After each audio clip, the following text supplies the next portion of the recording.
दोस्तों, ये शख्स 1917 को अमेरिका के एक शहर में पैदा हुआ। इसका नाम रमन सोसा था। ये जब जवान हुआ तो बॉक्सिंग करने लगा और इसने ढेर सारा रुपया कमाया। सन 2000 में इसने शादी की। ये शादी नाकाम हो गई और जल्द ही मियां बीवी में तलाक हो गई। तलाक के बाद इस शख्स ने एक बॉक्सिंग क्लब खोला और यहीं से एक अजीबोगरीब वाकये की इब्तिदा हुई। इस क्लब में एक औरत आती थी। इस औरत का नाम मारिया था। इसके 2 बच्चे थे और ये भी अपने शौहर से तलाक ले चुकी थी। ये औरत रेमन के बेहद करीब आ गई और इसने अपना नाम भी बदल दिया था। इस लड़की ने अपना नाम लुलू हायर्स रख लिया। दोनों की जिंदगी बहुत अच्छी गुजर रही थी और वो दोनों ही इस बॉक्सिंग क्लब को चला रहे थे। वक्त के साथ साथ वो क्लब दिवालिया होने लगा। उस औरत को लगा कि अब रेमन के पास कुछ नहीं बचेगा, इसलिए उस औरत ने उस आदमी से तलाक लेने के बारे में सोचा।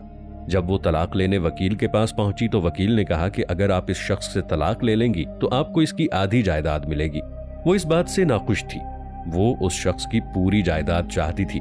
इस औरत को एक लड़का मिला जिसका नाम मोंडो था। मारिया ने उस शख्स से कहा कि तुम मेरे शौहर को कातिल कर दो और उसकी पूरी जायदाद हम दोनों तकसीम कर लेंगे। उस शख्स को मारिया की ये बात पसंद ना आई और उसने ये बात उसके शौहर को बता दी। जब उसके शौहर को पता चला कि उसकी बीवी उसे कत्ल कर देना चाहती है तो वो पुलिस के पास गया और पुलिस को सारी बात बताई, मगर पुलिस के पास कोई सबूत नहीं था जिसकी बिना पर वो मारिया को गिरफ्तार कर सके।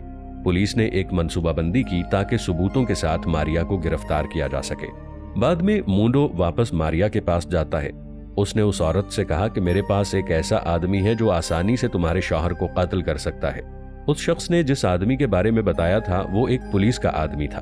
वो नकली कातिल यानी पुलिस वाला मारिया के पास गया और उसके शौहर को मारने के $2000 वसूल किए। जिस वक्त ये दोनों आपस में बातें कर रहे थे तब उस आदमी ने मारिया का वीडियो भी बना लिया। बाद में पुलिस वाले उसके शौहर को एक जंगल में ले गए और उसकी कनपटी पर नकली खून लगा दिया। उसको देखकर ऐसा लग रहा था जैसे उसकी कनपटी पर गोली चलाई गई हो, और एक तस्वीर उसकी बीवी को भेज दी। जब उस औरत को पता चला कि उसका शौहर मारा जा चुका है तो वो इंतहाई खुश हुई, मगर वो नहीं जानती थी कि उसे सबूत समेत पकड़ने के लिए ये पुलिस की एक बहुत बड़ी चाल थी। जब पुलिस के हाथों सबूत लगे तो उसको गिरफ्तार कर लिया गया। 2016 में इसे 20 साल की कैद सुना दी गई। ये 24 अगस्त 2011 का दिन था। फ्लोरिडा के रहने वाले एक जोड़े को अदालत में 2020 साल की जेल की सजा सुनाई गई। अदालत ने ये सजा क्यों सुनाई ये जानकर आप हैरान और दंग रह जाएंगे।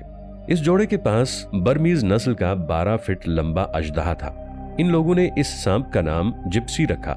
वैसे तो ये सांप काफी पुरसुकून रहता था, मगर 1 जुलाई 2009 की बात है।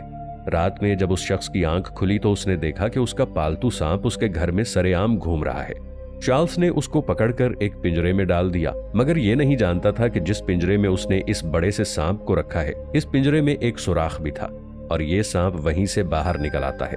अब 12 फीट का लंबा मोटा सांप उनके घर में आजादी से घूम रहा था और इसी घर में उस जोड़े की एक 2 साल की बच्ची सियाना सो रही थी। ये रेंगता हुआ उसके पास आ गया। वैसे तो ये सांप रोजाना इस बच्ची के साथ खेलता था, मगर उस रात उस बच्ची के जिस्म के साथ लिपट कर उसका गला घोंटकर बच्ची को मार दिया। जब रात को बच्ची की मां की आंख खुली तो उसने देखा कि उनका पालतू सांप उनकी बच्ची के गिर्द लिपटा हुआ है, लेकिन तब तक बहुत देर हो चुकी थी और दम घुटने की वजह से बच्ची मर चुकी थी। बच्ची का इस तरह मर जाना वालिदैन की लापरवाही तस्वुर किया गया और इन दोनों को हिरासत में ले लिया गया। जब उनके पालतू सांप का जायजा लिया गया तो पता चला कि इसका वजन सिर्फ 13 पाउंड था, जबकि इस नस्ल के सांप का वजन 150 पाउंड के आसपास होता है। उस शख्स ने बताया कि उसने तकरीबन 1 माह से अपने पालतू सांप को खाना नहीं दिया था, यानी ये सांप भूखा था, इसलिए इसने बच्ची पर हमला कर दिया। आपकी मालूमात में इजाफे के लिए बताते चलें कि फ्लोरिडा के कानून के मुताबिक ऐसे खतरनाक सांपों को कैद में नहीं रखा जा सकता। दोस्तों, ये एक कदीम मौसीकी का आला है। इसको क्रॉनिक्स इंस्ट्रूमेंट भी कहा जाता है। आज से तकरीबन 250 साल पहले जंगों में भी इसका इस्तेमाल किया जाता था। दरअसल जंग में मुखालिफ अफवाज को डराने के लिए इसका इस्तेमाल किया जाता था, क्योंकि इसकी आवाज काफी हद तक डरावनी और खतरनाक है। क्रॉनिक के कदीम मुजस्समे भी देखने को मिलते हैं। एक मर्तबा स्कॉटलैंड में खुदाई के दौरान भी क्रॉनिक दरियाफ्त हुआ था। बहुत से तारीखदानों ने इसकी आवाज के बारे में भी लिखा है। इन सभी बातों को मद्देनजर रखते हुए एक नया क्रॉनिक तैयार किया गया। जब इसको बजाया गया तो इसकी आवाज कुछ इस तरह सुनाई देती थी।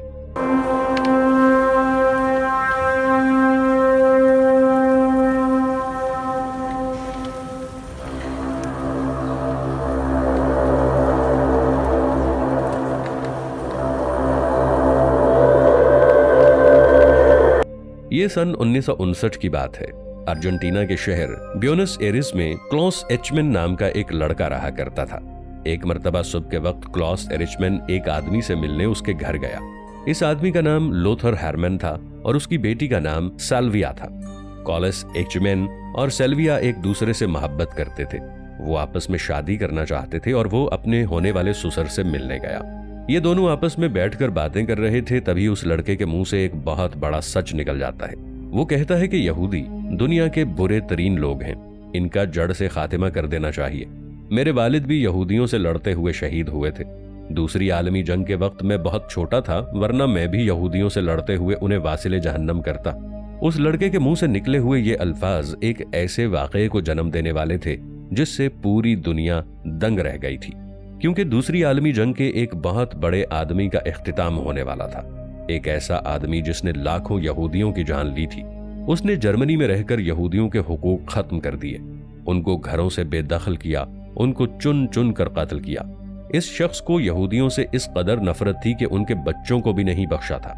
इस लड़के के मुंह से निकली हुई बात लड़की का बाप बखूबी समझ जाता है, मगर वो लड़का ये बात नहीं जानता कि वो जिस आदमी से यहूदियों के खिलाफ बात कर रहा है वो खुद एक यहूदी था और हॉलोकॉस्ट के दौरान बहुत मुश्किल से अपनी और अपनी फैमिली की जान बचाकर भागा था और अपने खानदान को जर्मनी से अर्जेंटाइन ले आया था। लोथर के दिल में कहीं ना कहीं ये बात भी थी कि जंग हारने के बाद बहुत से यहूदी अर्जेंटाइन में आकर छुप गए हैं, और जब वो लड़का लोथर को ये बात कहता है तो लोथर को इस लड़के पर शक होता है। वो लड़का लोथर को बताता है कि उसके वालिद की दूसरी आलमी जंग में शहादत हो चुकी है और अब वो अपने चचा रिकार्डो एचमैन के साथ रहता है। मगर लड़की का वालिद जान चुका था कि वो लड़का उसके साथ झूठ बोल रहा है, कि असल में वो अपने चचा नहीं बल्कि वालिद के साथ ही रहता है। जिस आदमी को वो अपना चचा कह रहा था वो दरअसल एडोल्फ एचमैन है, ऐसा आदमी जो लाखों यहूदियों की मौत का जिम्मेदार था। उसके एक हुक्म पर लाखों यहूदियों को गैस चेम्बर्स में डाल दिया जाता था।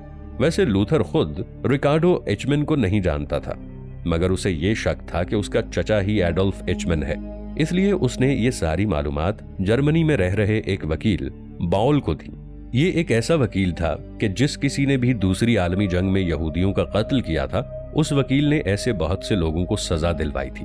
जब इस वकील के पास एडोल्फ एचमैन के बारे में मालूमात पहुंची तो उसने ये मालूमात जल्द ही इसराइल की खुफिया एजेंसी मोसाद को दे दी, क्योंकि ये एजेंसी इस आदमी को ढूंढ रही थी। इस एजेंसी के पास जब ये खुफिया मालूमात पहुंचती हैं तो इस एजेंसी को इन मालूमात पर शक हुआ, क्योंकि वो बखूबी जानते थे कि एडोल्फ एचमैन कोई कच्चा खिलाड़ी नहीं था। ये इंतहाई चालाक आदमी था और इतनी जल्दी किसी के भी चुंगल में फंसने वाला नहीं था। मोसाद ने अपने कुछ एजेंट अर्जेंटाइन भेजे ताकि उनको इस बात का पता चल सके कि इसको जिस आदमी के बारे में मालूमात फराहम की गई हैं वो एडोल्फ ही है, ना कि कोई और। मोसाद के एजेंट अर्जेंटीना आते हैं और इस लड़की के चचा के बारे में मजीद मालूमात जमा करते हैं। इस एजेंसी ने यह पता लगवा लिया कि ये आदमी सैन फर्नांडो बोनस आयरिस में ग्रिबाल्डी एरिस में रहता है और एक कंपनी में काम करता है। उन्होंने उसके घर के बाहर खुफिया कैमरे लगाए और उसकी बहुत सी तस्वीर मोसाद को भेजी। उन्होंने वो तस्वीर होलोकॉस्ट से बचे हुए उन यहूदियों को दिखाई जो इस आदमी को जानते थे। बचे हुए यहूदियों ने जब इस शख्स की तस्वीर देखी तो उन्होंने कंफर्म कर दिया कि ये वही शख्स है। ये शख्स अपना नाम बदलकर अर्जेंटीना में छुप कर रह रहा था। मोसाद के एजेंट इस शख्स को एक जहाज में डालकर बेहोश करके इसराइल ले गए और यरूशलेम में इस पर मुकदमा चलाया गया और पहली मर्तबा पूरी दुनिया में ये मुकदमा लाइव दिखाया गया। उसे 1 जून 1962 को फांसी की सजा सुना दी गई। फांसी देने के बाद इसराइलियों ने उसको समुंदर में फेंक दिया ताकि लोग एक हीरो की यादगार के तौर पर उसकी कब्र न बना दें।